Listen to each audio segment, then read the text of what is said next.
I'm Nicola Brink, I'm Director of Public Health. The new mental health strategy is actually a refreshed strategy from our previous strategy, and so we've not only looked at what was in our previous strategy, but also at available evidence that we have now. But linked with that, we've had 2 reviews by David Gates. So our strategy basically has 4 pillars. Always data and evidence. We love data and evidence. So looking at the various data sets, so not only those that we collate in public health, those that are collated in health and social care, but also very valuable data from the third sector, and exactly then designing services that are relevant for us based on local data. So local data informing local services. The next pillar relates to information access awareness. The prevention, the awareness, designing, again, considering how we can stay healthy. So the strategy not only looks at mental illness, but looks at mental well-being. So we want this to reflect mental well-being and mental health in its broadest sense. One of the parts of Pillar 2, the information and awareness, is also looking at signposting. So we want to have transparent, available signposting, not only for healthcare professionals, but also for the community. And then we have our service improvement, service provision, and obviously that's a large part of the pillar. That's looking at what we're doing. Is there anything we could be doing differently, doing better? Have we dealt any service gaps? So that's going to be really important. And then our final pillar relates to the external reviews. So looking at the recommendation of external reviews and making sure that we are acting on those recommendations, or at least considering those recommendations. I think what has been most rewarding from our perspective has been that this has been a multidisciplinary pan-island development of the strategy. So the strategy development has been overseen by the Mental Health and Wellbeing Steering Group. So that steering group not only has statutory officials, so public health, health and social care, specialist mental health services, education, police, prison services and so on. So it not only has the statutory officials, but also importantly has the community and voluntary sector. And so the charitable sector has been absolutely key in developing the strategy. And we owe a huge debt of gratitude to Joan, who's given so freely of her time in developing the strategy. Then we also, and probably most importantly, have people with lived experience. And they again tell the story. They look at our services and can give us that different aspect. So having those experts by experience, as people with lived experience, has really contributed to developing a strategy which we feel is appropriate for the Bailiwick. Now, the important thing about the strategy is it's a living document. So although it has a 5-year lifespan, if new evidence becomes available, change our recommendations as appropriate. And I think that's important. We don't want a static document. We also want the strategy to be accountable. So we're going to produce an annual report, and in that annual report we'll then publish the progress on our key performance indicators. But we would argue that we're accountable to every islander, and we're hoping that islanders will engage and support the strategy. You mentioned there obviously people with lived experience getting involved. I mean, that sounds to me like it's got to be key. Getting support from people with lived experience I think is key to so much of what we do. I think Dr. Bishop really talk more about that. I think it's been very valuable, and the people with lived experience specifically have lived experience with secondary care services. I think ideally we'd include more people and people who've had experience with other parts of the service, but I think what's also worth bearing in mind is many people go to working into healthcare or whatever level or whatever specialty is because they themselves have some type of lived experience. So actually staff with their own health problems or mental health problems or some psychological issues are far more likely to be primed to have an interest in going into those particular areas. I'm not going to pretend that we do it for free. We're not a voluntary service. Doctors themselves get paid quite well, but we mostly get paid better elsewhere for doing less stressful jobs. We want to help, we want to work with people to improve their lives because we know how difficult it can be, and whether or not that's because we have a personal experience or because you have a close friend or a relative, it's actually there is a significant overrepresentation of people with a sort of an ally of experience as well. But those actual individuals really have been key and have been really helpful. And how willing have people been to share that lived experience? It was relatively easy, to be honest. We put out an advert. We had many more people apply than we had positions. I think we appointed 3 3 people, 2 of them have consistently engaged, so that's 2 service users and 1 business representative. But we could have had lots of more people if we had more time, and if people are interested in the future, I'm sure that's something we'd be willing to consider. Yes, because this is going to be an ongoing. I know you said the strategy is for 5 years and there'll be annual reviews, but that doesn't mean that in 5 years that's it, case closed, we're all done. They're refreshed again. I guess the only thing I would say is, whilst having someone with lived experience is incredibly helpful, incredibly important, they have to be well enough to do it. So they have to be stable enough and far enough away from an episode themselves to be able to tolerate, because actually some of the things that are discussed around the table can resonate, can be difficult, and the last thing we want to do as an organisation is to push people into something that actually causes their mental health or their well-being to deteriorate. So it's a difficult balance, but that is a conversation that we have with them sensitively and gently at the point of interview. And also Dr. Brink, you mentioned the review by Dr. Getz that was 2018 and then 2022. It was mainly very positive, wasn't it, in terms of services that are available and how accessible those services are, but there was some negative feedback from members of the public. So I think it's important that we're honest about the historical context. 2018, that was off the back of a very serious incident, the sad death of a service user on the ward, and the sort of political concern and the concern from the community. And we asked him to come and specifically review secondary care services.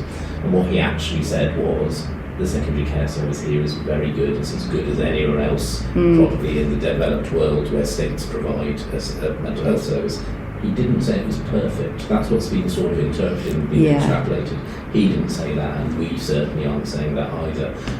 What he meant really is it's better than the NHS.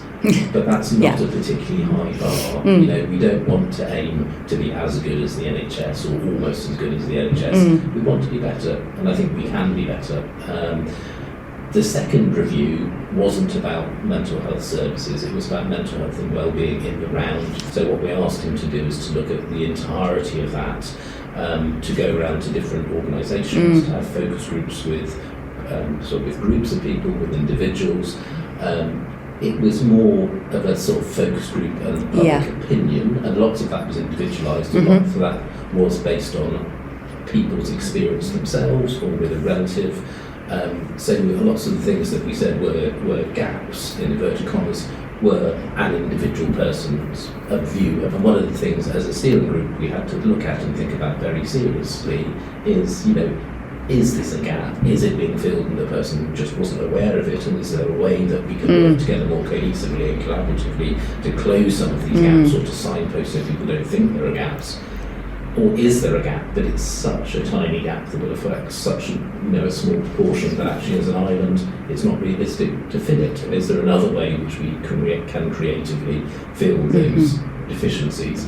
I would say as an organisation, HSE, if they do identify that there is a service that is needed but it's not possible in terms of finances to provide it on island, there really is a willingness to support that person identifying that elsewhere. But if an individual needs that and it's NICE recommended and there's no way of plugging that gap on island, we do have a responsibility to try and fill that elsewhere. So the 2 reviews by Mr. Getz and other work that's been done locally, that's all fed into the strategy. And as we said, it's involved the third sector as well as the HSE services and professionals. And I mean, how closely does the third sector work, and how closely has the third sector been involved? As far as the actual strategy, certainly myself and third sector organisations literally have been sat around this table sometimes as well, actually being involved at all the meetings. We've been commenting on the various drafts, inputting our perspective on things as well, because we're seeing different things, what we see on a day-to-day basis, working at, if you like, the lower end of more mental well-being rather than sort of clinical mental ill health. We're seeing different things on a day-to-day basis than the likes of Dr. Bishop is, for example. But it all feeds in, doesn't it? If mental well-being is looked after, in some cases you can prevent it escalating to the clinical ill health. And I think that's, as a charity, that's what we're all about. So we're looking at Dr. Brink yesterday was talking about the building blocks, and it's about the bottom of the pyramid where there are more people and more people are affected. If we can do work that keeps people well, there's less opportunity for them to become really unwell. So we don't really want them to come down next door. We want to give people skills, knowledge, understanding, ways to keep themselves well, and then, or even to know that, you know what, I'm feeling a bit unwell or a bit different, or I don't feel as happy as I used to. Maybe that's a time to say, heck, I need some help here, and actually reaching out for that help and support. So I think the nice thing about the whole process, really, for us in particular, is that it is, I think, now much more of a partnership approach. I know there's often a lot of talk about, the states working in silos, and I'd like to think that how the strategy has been put together means that we can all talk to each other. If I can give you a little example without going into too many details. We were sat round the table, as I said, Dr. Brink said there's statutory services here, prison police and so on, and we were talking about a new low-level intervention that we're going to be providing at Guernsey Mind over the next few months for people with mild symptoms of poor mental health. And as we were talking and liaising with people at the prison, we were thinking, is this something we could develop into the prison? We've got to do a little bit of work because it might not sort of be able to be picked up and put there. And actually, so there's a potential of some sort of third sector and statutory service connection, which actually will help the more Guernsey, really, rather than us just doing stuff here that we think is great and somebody else doing something there, which is also great, but actually wouldn't it make more sense if it's all joined up? And that's the other great thing, I think, about one of the stages of one of the pillars, we should call it. One of the pillars is actually making sure that we can actually map the pathways for people, because I think there is a lot of that. People don't know what's available, where they can go for help, what it actually means when they perhaps go to Healthy Minds, for example, or go to another organisation or another. I think that's really key, because there's been a huge amount of relatively superficial mental health awareness over the last 5, 6, 10 years. Yeah. But mental health awareness and mental health understanding and knowing where to go when you're struggling and know at what level and which direction you should go, I think that's the mismatch that we've got at the moment. And it's interesting, we were speaking to the States of Alderney on Monday, and one of the things they were saying is we don't have doctors that go there. And I went, well, doctors gone there this morning. So they said, well, we're starting the programme with the probation service today. I don't think we're very good at promoting what's out there, and I think that needs to change. And actually, a public-facing document that's accessible to all is exactly what Joe was saying, what you're alluding to. The earlier you can intervene, and that's true for the mild mental health problems. But to be honest with you, that's true for the most major mental health problems. Okay. So even people with psychotic illnesses, there's a theory called duration of untreated psychosis, whereby the longer someone lasts with an untreated illness, the worse the prognosis is. The earlier you can get in, even if a person is floridly psychotic, hearing voices, delusional, behaviourally disturbed, you can get in quickly and you can treat them effectively, you can get them out of hospital, their prognosis is far better than if they're left for 6, 12, 18 months. In the UK, it takes an average of 12 months for a female to be picked up who is psychotic, and an average of 18 months for a man who is psychotic to be picked up. And for the latter, it's usually by the criminal justice system. We live in a very small community. It's very hard to hide very mentally unwell. So actually we get in and we treat people generally, not in every case, it's not perfect. And I've seen much better effects in terms of people returning to work, in terms of their relationships, keeping them, keeping their children, those sorts of things, which is what we really want. We want people to live as their best life, putting on the lowest possible dose of medication so that they're well, but they don't feel medicated. Here we're quite lucky. So if you live in the UK, if you're lucky enough to get a GP appointment, you've probably never seen that GP before, and you'll probably never see them again, and you're very unlikely to see them in person.